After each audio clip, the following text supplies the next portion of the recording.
MDG TV, une chaîne Wint pour la cause de Christ. Mafuta Yasika, Mafuta Yasika, Mafuta Yasika.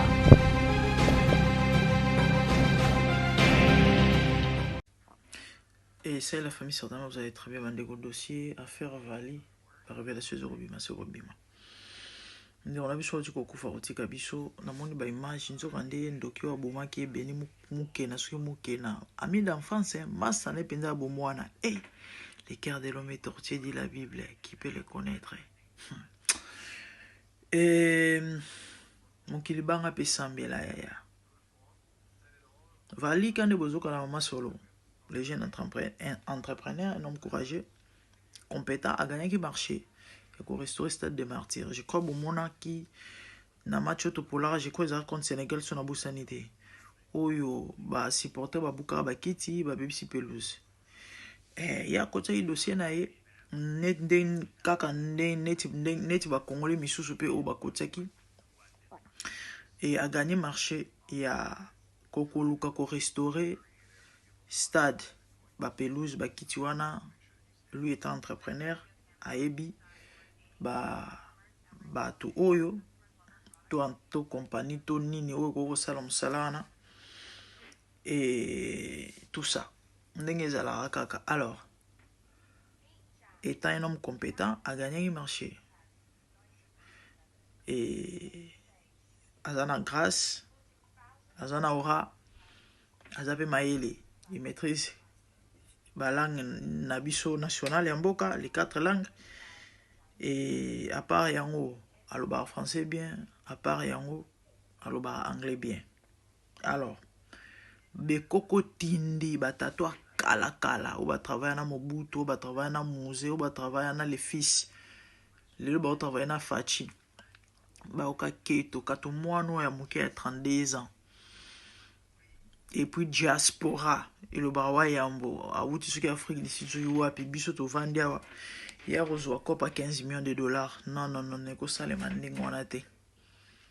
Bango batu. Babomi si moi mobile yo. Il y a un bon moniteur on a ça qui analyse ya ba image. Oyo. Il y a hôtel ba image oyo. Et babomi baba to moni na caméra ndenge ndoki ya moi mbalu wana zo bomaye. Je vous ai dit tout ça va réaliste. Ils ont il y a classité yako. Comment expliquer dans un pays sérieux bino boye ko sala investigation ya meurtre. Du coup bo zui ba image topé ba indice ba preuve ya ma moninge lekeli mbala moko esopani na réseaux sociaux de lika mususu mais attendez. Mboka bato mi tout ezalaka bomona mamba boye wapi boye bisanga nanu baza incapable ya ko kanga les criminels. Nayoki balobi ministre de justice a interpellé ba complice to pe ba kangi quelques complices mais jusque là il est béni a porté disparu n'importe quoi franchement. Vrai n'importe quoi. Naibisaki bino. Bato baza na sima mwana mobali bango bato bazo protéger. Bato batindi asala eloko wana bazo protéger et baza bato minene ya mboka ya Congo. Ce sont des hommes influents ya mboka ya Congo. Déjà nano bakoyolo immeuble, bato bazali na immeuble ba complice. Mais bizarrement bakangi bango te. Bakangi bango te bakanga bango pété. Parce que ba image otomoni so bolandeli ba image misusu fezala komona mbinga mobali wana o babomi garçon na modèle za mbinga ye malemba na ko tombola ye yongo impossible za batu ba aider ye pour évacuer nzoto bimisa ngo ndinga bimisa yango ba image wana fezala pe na CCTV wapi yango na bango nyoso na ba complice. Et le repésinga passi, ou etininga na osa vidéo oyo. Ma aussi la mitema ya batu. Bande wonanga ilelo o à cause de l'argent bat ba prêt à tout. Il y a des influenceurs au bossa des émissions. On a des influenceuses pour nous salir mon way. Moi quoi lobino ezaki coopération ya bato beleye Amélie baninga mbongo. OK. Ata soko Amélie baninga mbongo pesi bango nzela ba bomaye. Topé droit ya ko ote vie na ye. Mais pourquoi ba fonder na justice c'est ça la mosala nango. Tout ça pourquoi parce que ba pesi mbongo kende loba boye. Eh, boata na mama muto akufite to ya famille na ye. Mama ya mwana mobali oyo. Azolala ndenge nini bandeko na ye. Oye liboso a caméra pa ko raconter biloko boye na muto akufi. En fait, en d'autres termes, bazaki na raison ko bomaye parce qu'Amélie baninga mbongo. Tcha. Au Bible dans les derniers jours, les hommes seront insensibles. Très très méchants. Ah, yonga ngana baja pardon. Mokilio yo tala yaya. Ko ça la confiance na motute. Ta ko ça la confiance na motute. Azala za nani. Ko pesa mutu confiance te. Ah, bato mokili ba ma be. Bandeko, en passant quand de bato ba sala ba live. Nakuta une émission on a aucun mawa. Eh Seigneur Jésus. Mais comment bato ba ko koma tina niveau plus grave. Au moins on doit ça analyse en français. Soi-disant langue ya bato maele. Effectivement, hein, français, bon. Nabo okota kuna. O comme to ça analyse en anglais. Et tant que je pas maîtriser la langue wana nyonso. Mais aolo babu soto to pe makambo zolo bonem to zana ba tofina na ba diarrhée na mutu bande obolimbisanga. Boka moi mobali oyo. Boka moi mobali oyo. Ah Nzambe.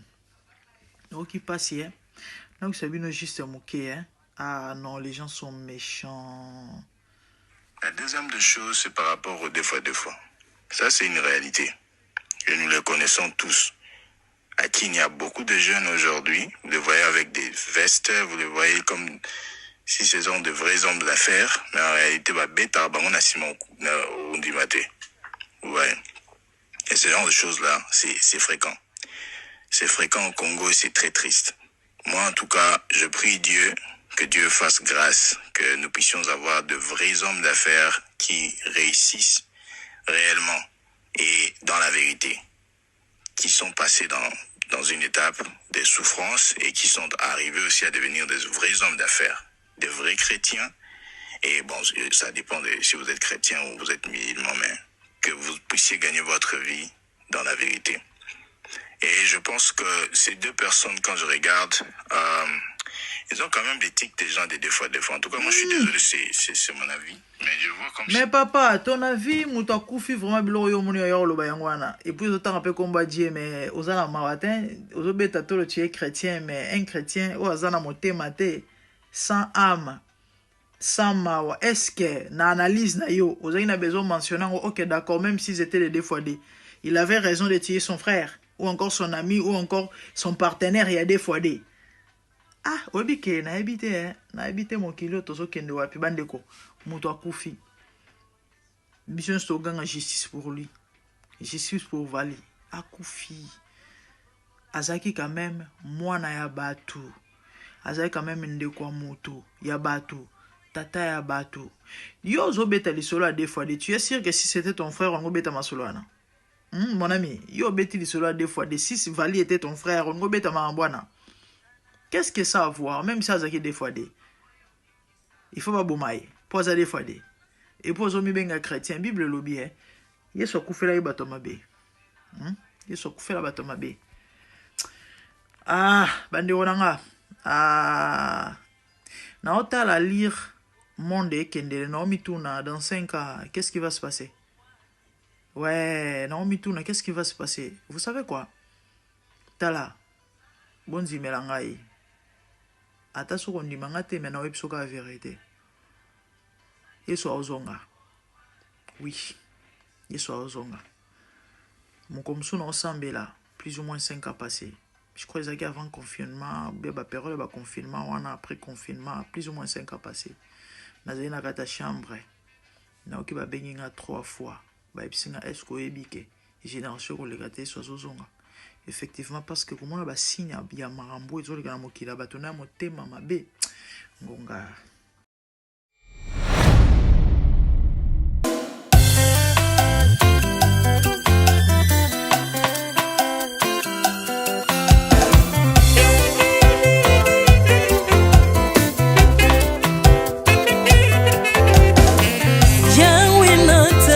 mokili oyo namoni te natangi na histoire ya monde namoni te naluki nayemba pete toze po passer Seigneur je n'ai pas pris non plus entendu parler oya kokalala yo Yesu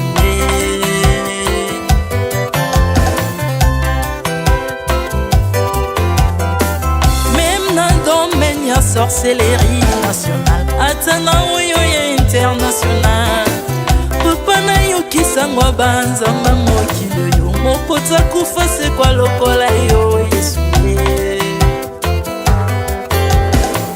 nanya voyage a lokola yo nanya wakoka nino ya nzambe uni masomo ya ekulusu konanga okufose kwa poyo zali nzambe Yesu nzambe moneno kitana se olata nzoto poyo bikisanga okitana se pozwe sikananga ofuta nyongo na nzambe nanga Yesu ozali nzambe onkote ya okani na yo ozali nzambe obongwani te Yesu Yesu ozali nzambe onkote ya okani na yo ozali nzambe obongwani te Yesu Yesu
ozali nzambe na bomoi papa ozali nzambe na bomoi yawe ozali kondi oyo esimba bomoi nanga ozali nzambe oyo abikisa maladi nakokende wapi nzambe soki na yo te likolo evangelo na yo yawe mabele nyotelo na yo ozali nzambe ozali nzambe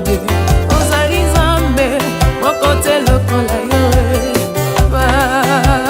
nzambe na ngoya olatike mo vandi na bosantu ozinga bina bangelo bakoyemelaka yo ntongo mpe popa Maintenant tu m'as rendu intouchable Maintenant tu m'as rendu invincible Aliwana yo tokomindela santu lisekwa na yo tokominde balongi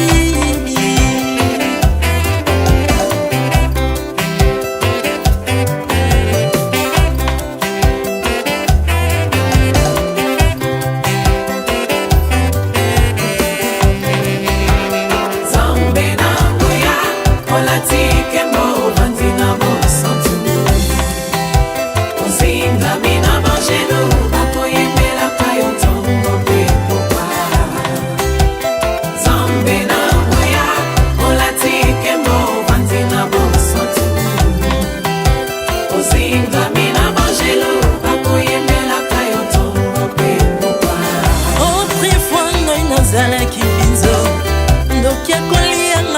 nga lingi mais personne son nom s'est métamorphosé osimingo sambwe maladie na biso olingo baby naza toxiqué grâce à lui.